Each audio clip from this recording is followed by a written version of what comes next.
happy Halloween, Halloween, Halloween, happy Halloween, Silver Shamrock. Hey there, guys and gals. I am that 80s nostalgic toy guy. Welcome back to the collector's table. Today we are going over another NECA Toony Terrors set of figures.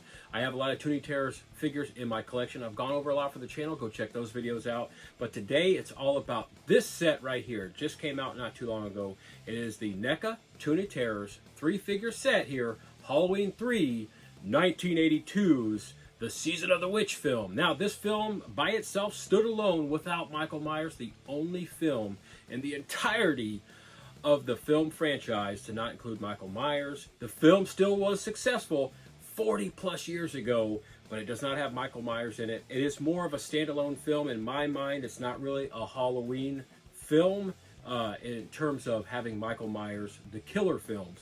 Now, it is a Halloween film. It fits the Halloween scary time of the year, October 31st, that genre of film, but it definitely is not, in my mind, anywhere near a Michael Myers Halloween John Carpenter film like that. But alas, we have these cool figures that we can have in our horror collection, our Halloween collection, and yes, if you want to go there, the Halloween movies, you know, that contain Michael Myers, those John Carpenter movies. It's NECA Toony Terrors, the Halloween 3 film, Season of the Witch. Now, before we go over these figures, unbox them, let's go over the box art a little bit closer.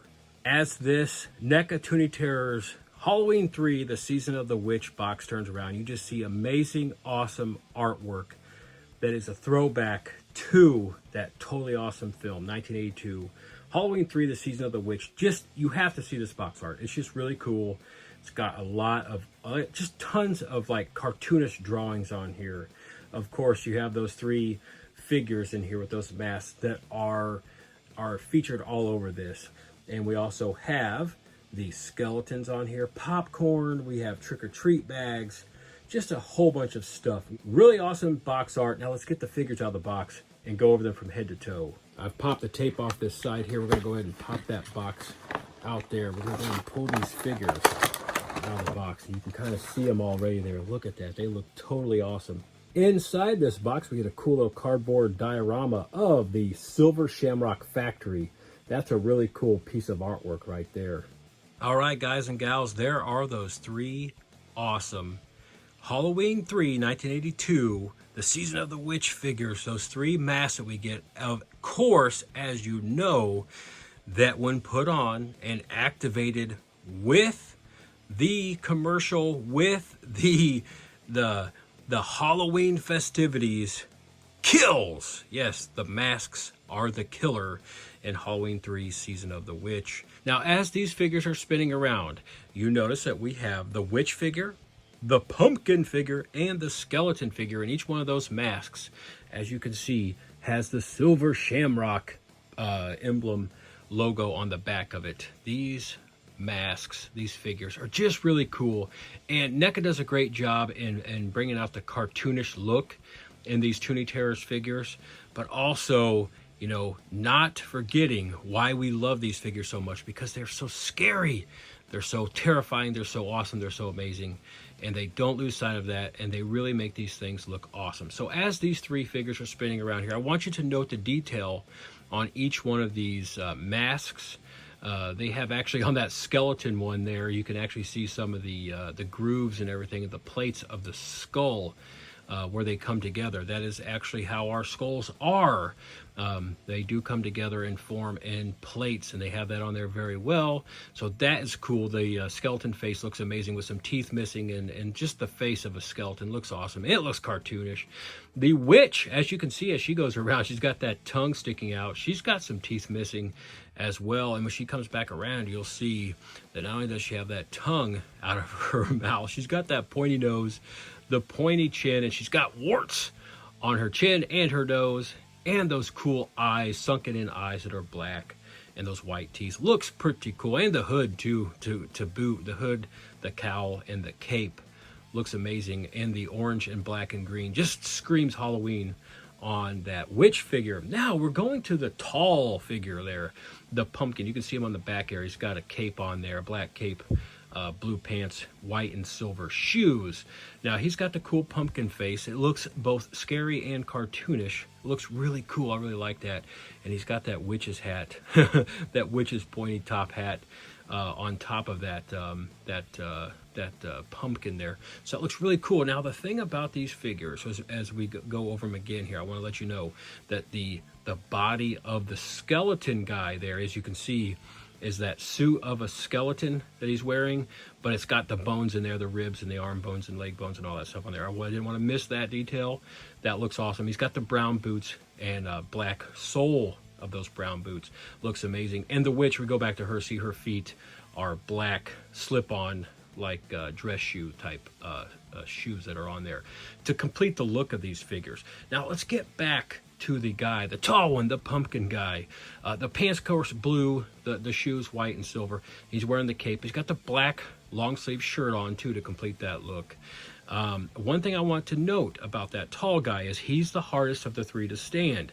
The other two smaller figures stand very well, very easily. Now out of the package, there is some articulation on the feet of that tall guy with the pumpkin on there. You've got to maneuver that a little bit to get him to stand up very nicely. It took me a little bit, but I got him to stand up. That is the only thing right now that I find that's really, needs to be pointed out. Other than that, these figures look amazing. They look awesome. Go ahead and leave some comments. What do you think about these figures? Do you have them? Do you like the Toony Terrors figures? Let me know in the comment section. Now I'm going to pick each one of these guys up. We're going to go over their articulation, and then we're going to give them their one and only accessory. We have the witch figure, who has some articulation at each arm and at the head. That's pretty cool.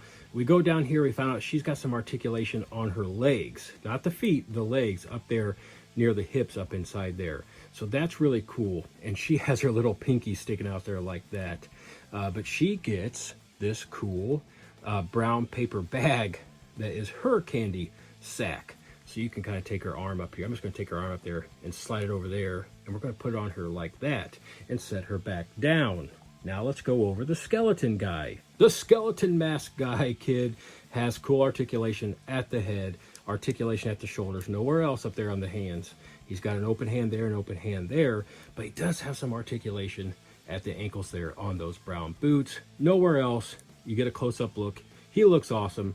He gets like a grayish sack here, maybe like a plastic bag sack for candy. And you can stick it inside his hand like this and set him down like this. I wanted to pick the witch back up to let you know that she does have some articulation here at the wrist as well. So I didn't want to leave that out there. So she does have some articulation at the wrist as well. We pick up the last guy here and we see with the pumpkin mask, he's got cool, awesome articulation at the head. You're going to have to maneuver that downward to get him to stand up. If you maneuver it back, the weight tips too far to the back. And the way those feet are made, it kind of makes him tip to the back. So that's just a little tip there. So I kind of have it forward, but he's got articulation all the way around on that. He's got articulation at his wrists as well. They're made cup-like, so he can hold his bag. He's got articulation there at the upper arm there, up near where the shoulder meets the chest. No articulation through here. Great detail, however. He does have some articulation at the feet, which you need to maneuver this to get this figure to stand up. So we're going to go ahead and put his bag in his hand and set him down. As you can see, the pumpkin mask kid gets a big, huge, almost like pillowcase sack for his candy to complete out this three-figure set. And that is, in fact, the three-figure set here, the NECA Toony Terrors figures here from that 1982 film, Halloween 3, The Season of the Witch. These three children with the three silver shamrock masks look awesome. They got some articulation. They look toony. They look cartoonish. But they also still look a little bit terrifying because we know what happened in that 1982 film that is now more than 40 years old. These NECA Toony Terrors figures are really awesome. If you don't have any, if you're on the fence, you just grab them. They're really cool additions. They're not too expensive, but they're really cool additions to your horror collection. Your NECA collection. I am that 80s nostalgic toy guy. Thank you very much for joining me at the collector's table for another cool, fun unboxing. This time it was NECA's Toony Terrors 3-figure pack, Halloween 3, The Season of the Witch. Just amazing figures here. Thank you very much for watching. Hit that like button for me if you would. Hit that subscribe button if you haven't subscribed to the channel. I'd love to have you on board as a subscriber. And hit that notification bell so you don't miss out on future NECA and Halloween unboxings and videos. I look forward to getting back to the collector's table real soon to unbox something awesome, something cool, something old, or something new. Now, these three figures here, these three kids with those masks on, they don't know the doom, the destiny that is to become Halloween night. But I've got to let them go. I've got to let them go fulfill that destiny. As morbid as it sounds, I can't hold them back. I must let them go, and I must let you go. But I will be back at the collector's table real soon.